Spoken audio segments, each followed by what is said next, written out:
सर्वांना जय भीम. मी गीता जाधव, वंचित बहुजन महिला आघाडी अध्यक्ष व सेवेदार महानगरपालिका क्षेत्र.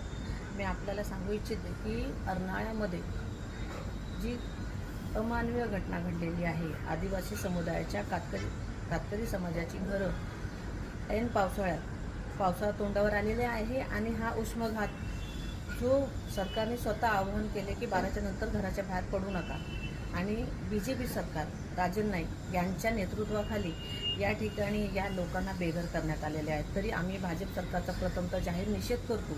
आणि ही जी घटना आहे, ही जी अमानवीय घटना आहे, आणि या ठिकाणी कम्युनिस्ट पक्षाचे शिरू वाघ यांनी जी सर्व पक्षांना आवाहन केलेलं आहे की त्यांनी जो आंदोलन उभारलेलं आहे त्याच्यामध्ये सामील होण्यासाठी, तरी वंचित बहुजन महिला आघाडी अध्यक्ष म्हणून मी या मोर्चांना त्यांना नक्की सहकार्य करणार आहे. आणि त्यांच्याबरोबर जी घटना घडलेली आहे, त्यांना जे बेघर केलेलं आहे, त्याच्यासाठी नक्कीच त्यांचा आवाज बनून आम्हीसुद्धा या सरकारला जाब विचारणार आहोत.